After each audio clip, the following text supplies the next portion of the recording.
You will hear a phone conversation between two people, Kathy and John. John is hoping to volunteer at a retirement home. First, you have some time to look at questions 1 to 10.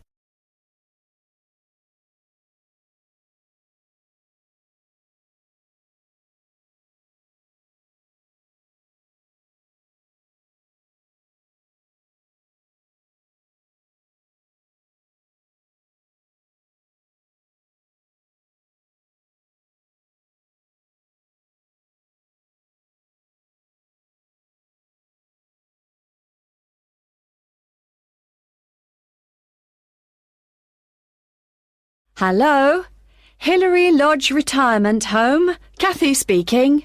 Hello, my name's John Shepherd. Could I ask if you're the manager of the home? That's right. Oh, good. Hello, Kathy. A friend of mine is a volunteer at Hillary Lodge, and I'd like to help out too, if you need more people. I work part-time, so I have quite a lot of free time. We're always glad of more help, John. Shall I tell you about some of the activities that volunteers get involved in? Please. Well, on Monday evenings, we organise computer training. We've got 6 laptops and 5 or 6 residents come to the sessions regularly.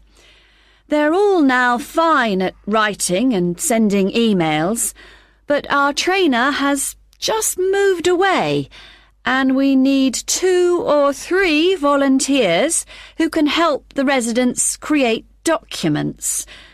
Just simple things, really. I'd certainly be interested in doing that. Great! Then on Tuesday afternoons, we have an informal singing class, which most of the residents attend. We've got a keyboard and someone who plays, but if you'd like to join in the singing, you'd be very welcome. I work on Tuesdays at the moment, though that might change. I'll have to give it a miss for now, I'm afraid. OK. Then on Thursday mornings, we generally have a session in our garden. Several of our residents enjoy learning about flowers, where they grow best, how to look after them and so on. Is that something you're keen on? I'm no expert, but I enjoy gardening, so yes, I'd like to get involved. Do you have your own tools at the home? We've got a few, but not very many. I could bring some in with me when I come. Thank you very much. One very important thing for volunteers is that we hold a monthly meeting where they all get together with the staff. It's a chance to make sure we're working well together and that everyone knows how the residents are and what's going on in the home. Uh-huh. Now, obviously, we'd need to get to know you before you become one of our volunteers. Of course. Could you come in for an informal interview later this week, maybe? I'm busy the next couple of days, but would Saturday be possible? Certainly. Just drop in any time during the day. I won't be working then, so you'll see my assistant, Mairead. Sorry, how do you spell that? It's M-A-I-R-E-A-D.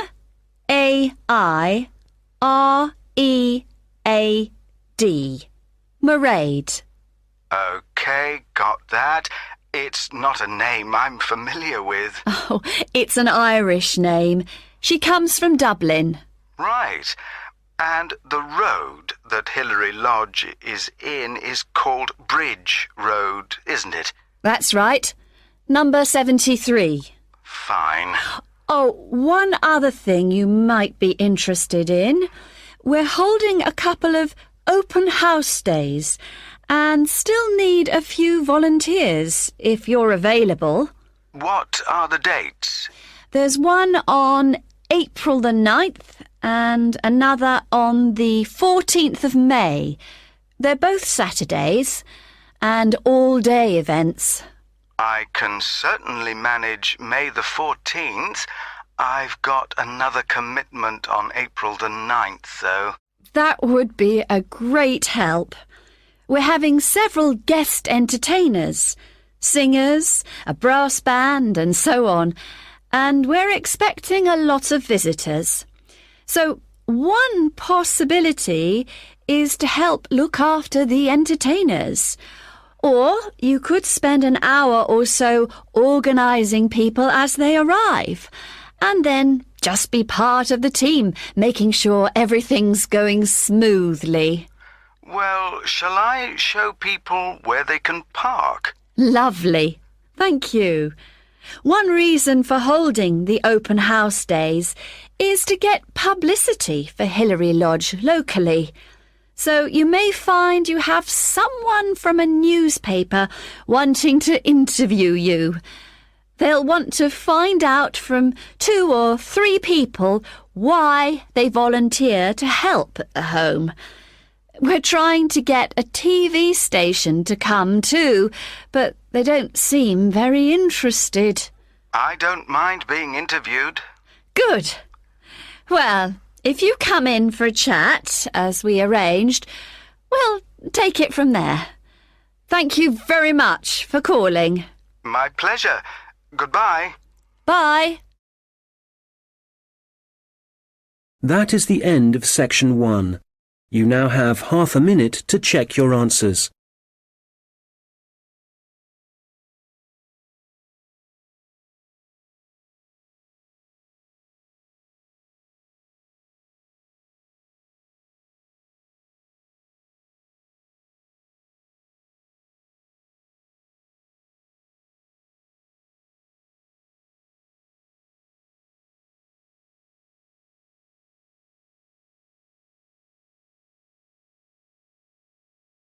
Now turn to section 2.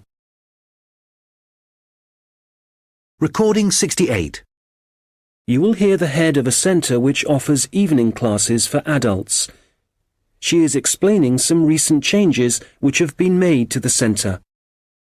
First, you have some time to look at questions 11 to 15.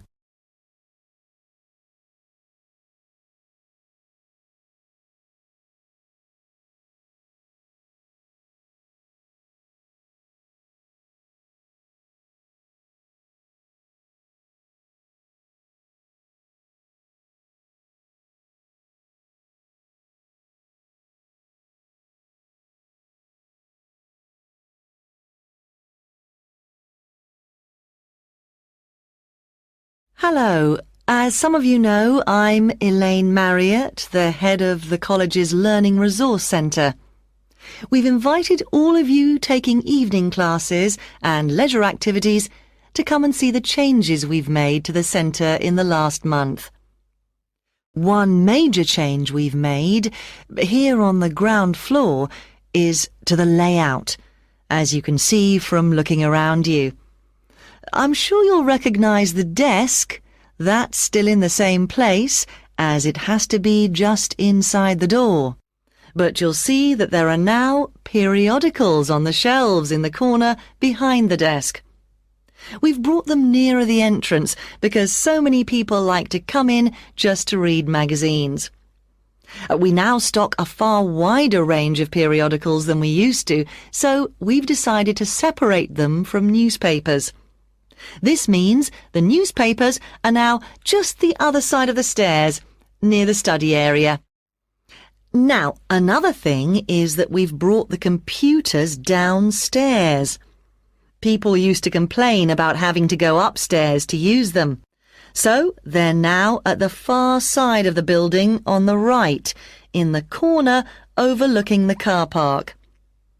We've now got an extra photocopier. So, as well as the one upstairs, there's one down here. You can see it right opposite the entrance, by the wall on the far side. The biggest change, though, and one I'm sure many of you will welcome, is that we now have a cafe at last. We've been asking for one for years. If you turn right, as soon as you get past the desk, you'll see the door ahead of you. It became possible to have a cafe because the building has been extended and we've now got a new office and storeroom area. What else should I tell you about before we walk round? Oh yes, we've had so many requests for books on sport that we've bought a lot more, and they're all together immediately to the right of the entrance. Before you hear the rest of the conversation, you will have some time to look at the questions 16 to 20.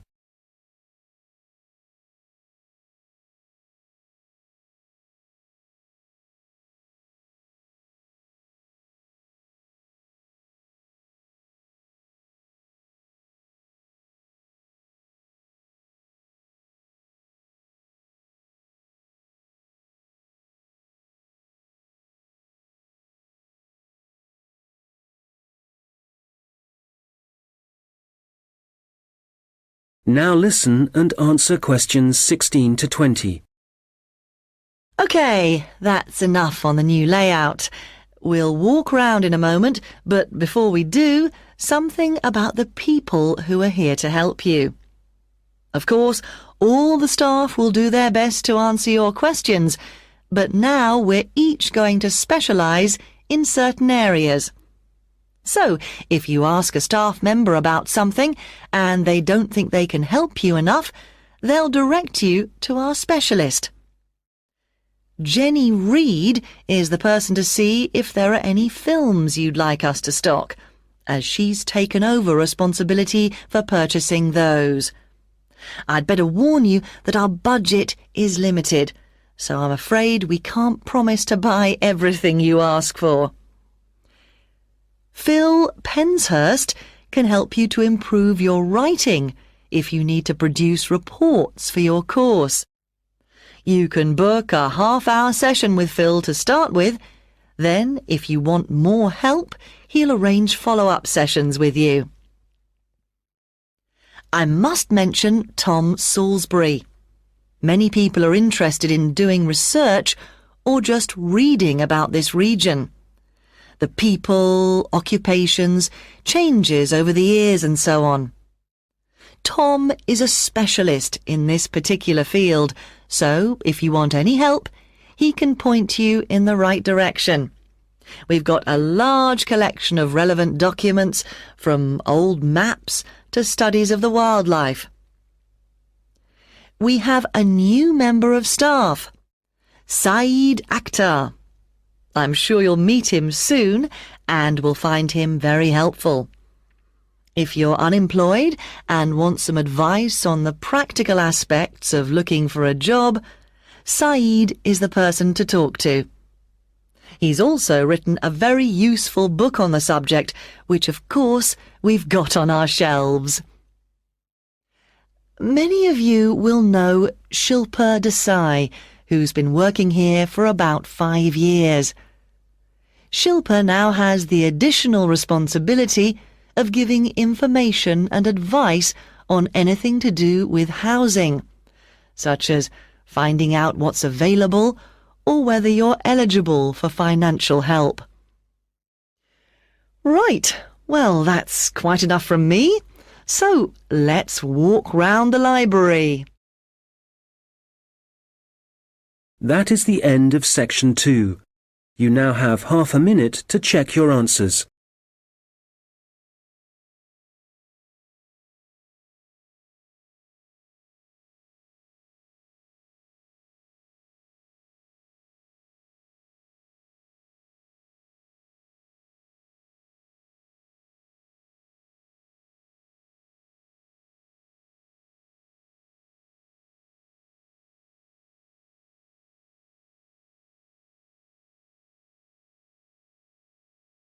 Now turn to section 3. Recording 69.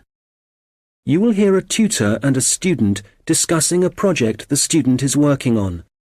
First, you have some time to look at questions 21 to 27.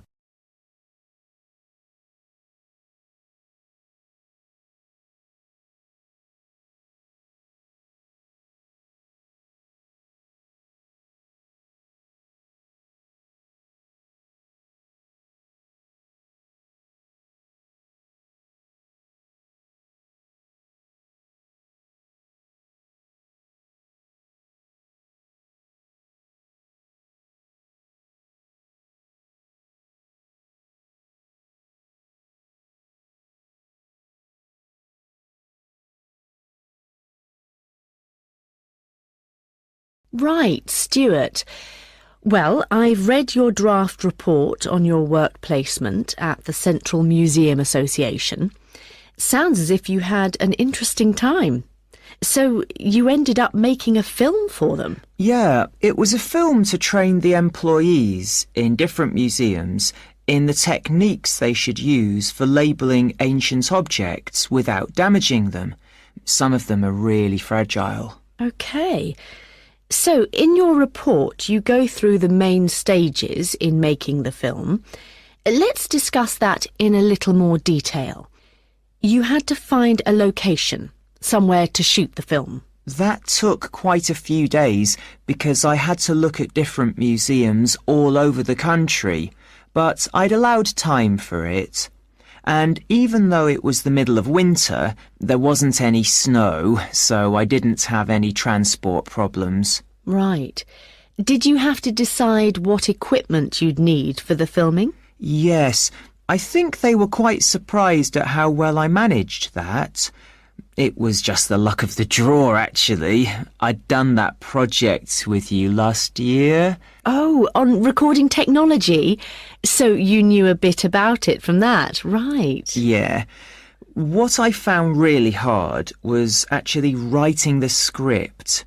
I had a deadline for that, but the association had to extend it. I couldn't have done it otherwise. Would it have helped if you'd had some training there? I think you're right. I probably needed that, yeah. Right. Now, from your draft report, it sounds as if you had one or two problems deciding who was going to actually appear in the video. The casting, yeah. I'd expected that the people who worked for the association would be really keen on taking part. But they weren't? The thing was, they were all so busy. And it did mean some of them had to travel. But Janice King, who I was reporting to for the project, she was great. She arranged for people to have time off and for their work to be covered, so that was a big help for me. Right. And it sounds like the filming itself went well. I gather you found a company who provided an online introduction to the techniques. Yeah, it was really informative and very user-friendly. I learned a lot from it. And then the editing? For that, the association put me in touch with someone who works for one of the big movie companies, and I went down to the studio and sat with him in front of his computer for a day, learning how to cut and paste and deal with the soundtrack and so on.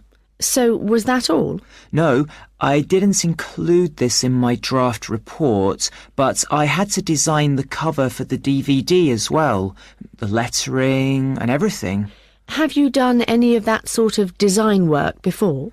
No, but I did a rough draft and then talked it through with a couple of my mates, and they gave me some more ideas.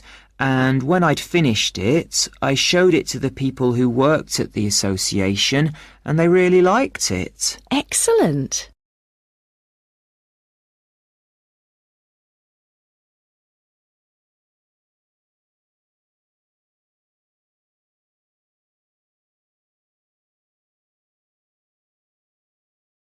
Now listen and answer questions 28 to 30. Now, as well as your own draft report, I've also received some written evaluation from the association on the work you did during your placement and how it was of benefit to them. I notice that you haven't included anything on that in your report yet. How my project benefited the association, you mean? So, do I have to include that? Yes. Well, let's think. I suppose if I hadn't made the film for them, they'd have had to get an outside company to do it. But because I was actually working for the association, I'd got much more of a feeling for what their aims are. Things like their responsibility for the conservation of the exhibits. I don't think an outside company would have had that understanding. They'd have been more detached. Right. And the association also said that because of your background, you had a good idea of where to go to get the best deal for the equipment you needed. They said the saving in expense made it worthwhile, even though sourcing it took quite a bit of time. Yes, that's true. The association also said making the film had a very positive effect in getting staff to work together more closely. Oh, I hadn't heard that. That's good. And certainly people weren't afraid to tell me what they thought about it as I was making it, so I was able to get lots of feedback at every stage. That was useful for me, but it also meant the final product worked better for them. Can you think of any other benefits? Well, I don't think they'd really thought out what they'd do with the film once it was made. I made quite a few suggestions for the distribution, other people we could send it to, as well as museum staff. Yes, they mentioned that. OK, good. Well, it sounds like they certainly... That is the end of section 3. You now have half a minute to check your answers.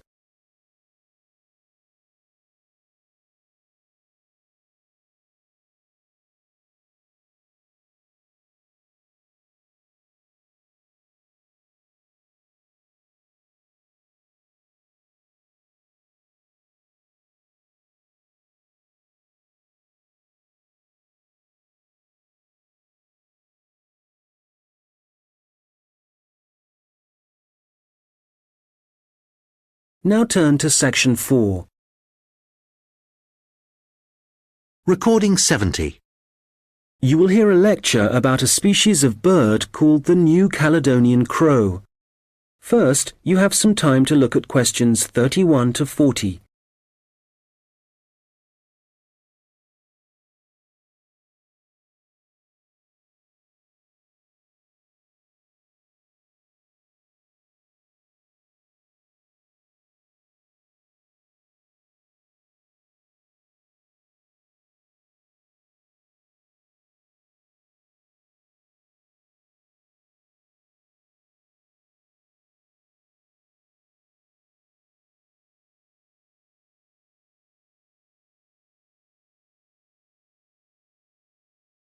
Now listen carefully and answer questions 31 to 40.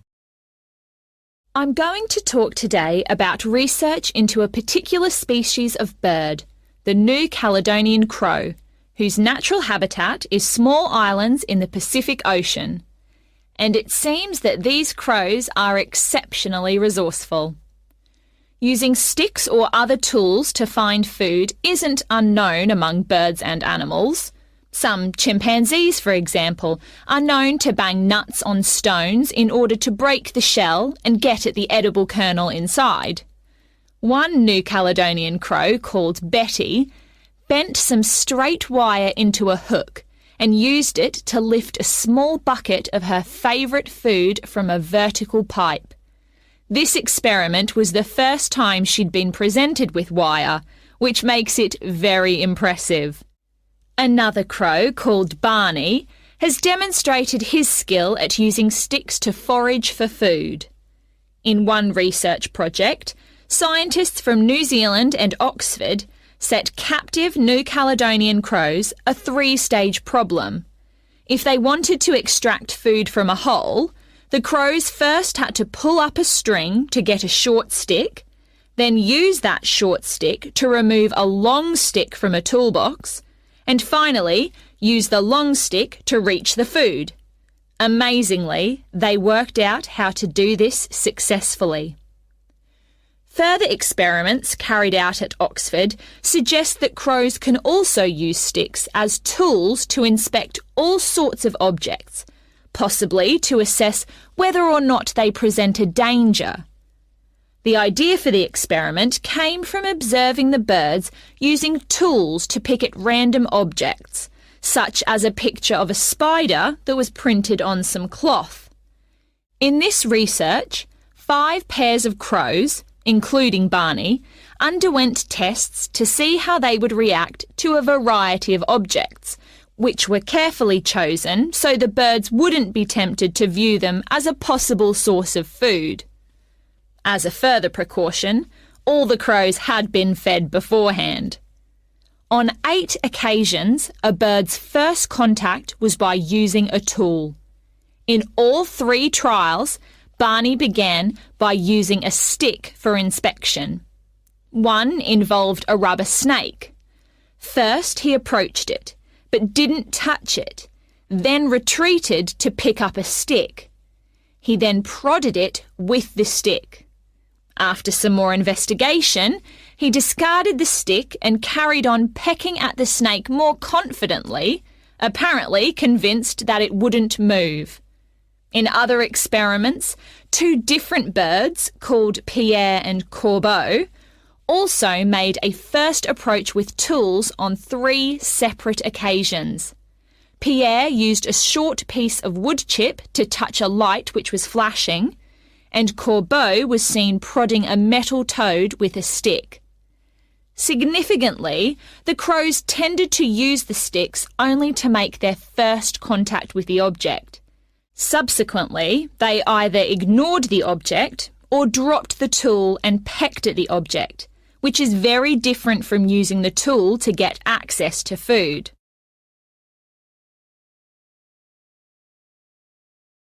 So, what conclusions can be drawn from the research?